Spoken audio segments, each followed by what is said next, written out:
ಈಗ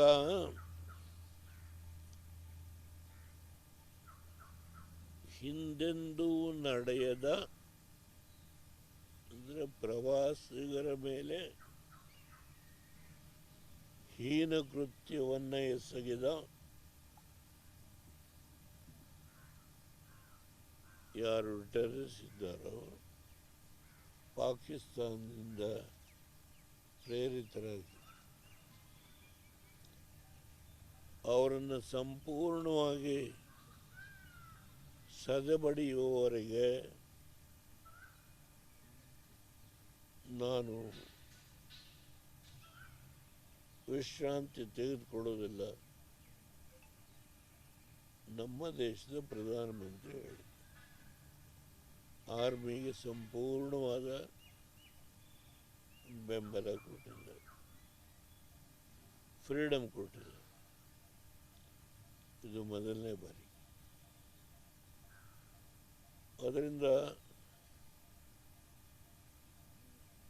ನಾನು, ನಮ್ಮ ಪಕ್ಷ, ಇಡೀ ದೇಶ ಈ ವಿಷಯದಲ್ಲಿ ಅವ್ರ ಹಿಂದೆ ಇದೆ. ನಾನು ಪ್ರಧಾನಮಂತ್ರಿಗಳ ಒಂದು ನಿರ್ಣಯವನ್ನು ಹೃತ್ಪೂರ್ವಕವಾಗಿ ನಾನು ನಮ್ಮ ಪಕ್ಷ ಬೆಂಬಲಿಸಿದೆ. ಮತ್ತೊಮ್ಮೆ ಇದನ್ನು ರಿಇಟ್ರೇಟ್ ಮಾಡುತ್ತೆ. ಸರ್, ಈಗ ಮಾಕ್ ಡ್ರಿಲ್ ಮಾಡಬೇಕು ಅಂತ ಒಂದು ಆದೇಶ ಹೊರಗಡೆ ಬಿದ್ದಿದೆ. ನೀವು 71ರ ಯುದ್ಧವನ್ನು ಕೂಡ ನೋಡಿದ್ದೀರಿ. ಅವತ್ತಿನ ಸ್ಥಿತಿ ಹೇಗಿತ್ತು, ಹೇಗೆ ಮಾಡ್ತಾ ಇದ್ರು, ಅದ್ರ ಬಗ್ಗೆ ಏನಾದರೂ ನೆನಪು ಮಾಡ್ಕೊಳ್ಳೋದ? ಯಾವ್ದು ಹೇಳಿ? ಮಾಕ್ ಡ್ರಿಲ್ ಮಾಡಬೇಕು ಅಂತ ಕೇಂದ್ರ ಗೃಹ ಕಾರ್ಯ ಅವತ್ತಿಗೂ ಇವತ್ತಿಗೂ ವ್ಯತ್ಯಾಸ ಇದೆ. You can't compare those days with the present.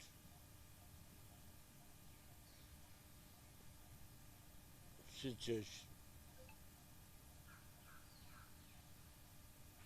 So whatever things wants the army, Prime Minister has given the freedom. This is the first time. So such a freedom was given. Don't compare 1970.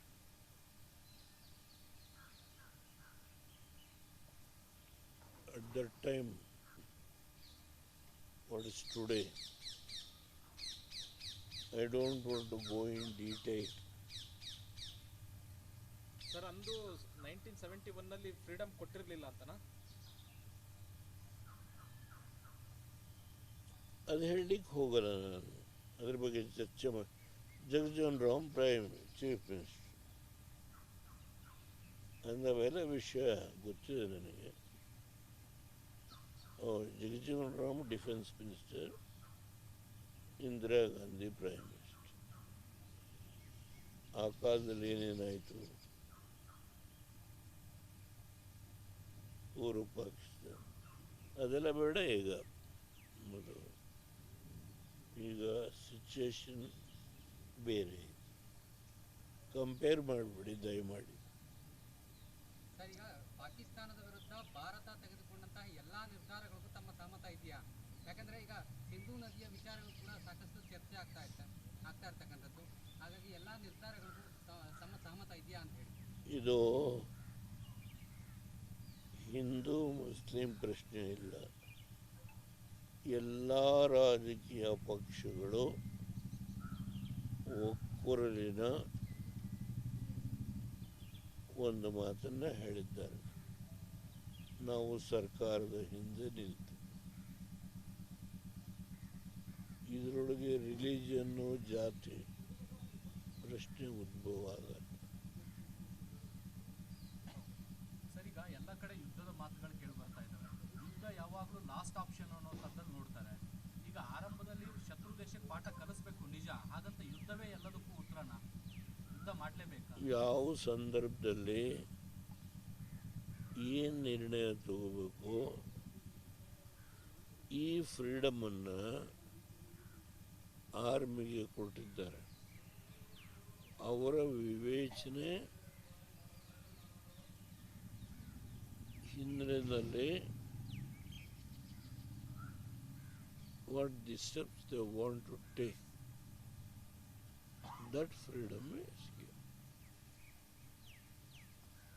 All the three chief of the army, navy and the other wing, all the three chief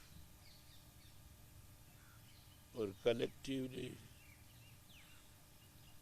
discussed. Prime Minister has taken. He's got vast experience. 10 years he has ruled.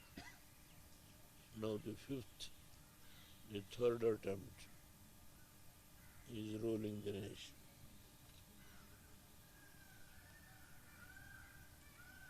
Sir, ಈಗ ಸಿಂಧು ನದಿ ಒಪ್ಪಂದವನ್ನು ಅಮಾನತ್ನಲ್ಲಿ ಭಾರತ ಇಟ್ಟಿರುವಂತಹದ್ದು, ಇದು ಏನ್ Bharat ಸಾಧ್ಯನಂತ sir? ಈಗ ಆ ಡೀಟೇಲ್ಸನ್ನೆಲ್ಲ ನಾನು ಮಾಧ್ಯಮ ಸ್ನೇಹಿತರಲ್ಲಿ ವಿನಂತಿ ಮಾಡ್ತೇನೆ. ಏನು ಆ್ಯಕ್ಷನ್ ತಗೊಂಡಿದ್ದಾರೆ ಅದು ನಮ್ಮ ಎದುರಾಳಿಗಳಿಗೆ ಚರ್ಚೆಗೆ ನೀವು ಕೇಳೋ ಪ್ರಶ್ನೆ ಗ್ರಾಸ ಆಗಬಾರ್ದು. Leave it at that stage. I know what steps, import, ban, so many things. You should not try to go on again analyzing the steps taken by the government which may help our counterpart, the international. We should. Now we'll stop this issue. About the cost,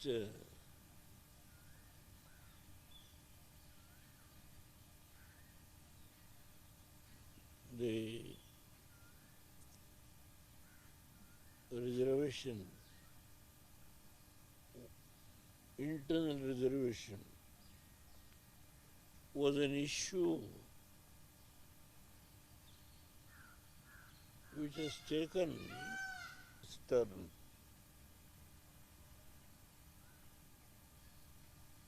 Now the Prime Minister, Union government has taken the decision to cost census for the entire country. We are going to implement. ಶಾಮಿಯಾನ ಹಾಕ್ಸಿ ಏನ್ರಿ 2 fan ಹಾಕ್ಸಿದ್ರೆ ಮುಳುಗೋಗೋದೆ.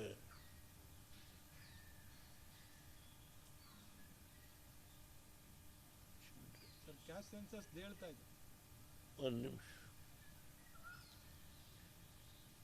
ಈಗ ನನ್ನ party ನಿಲುವು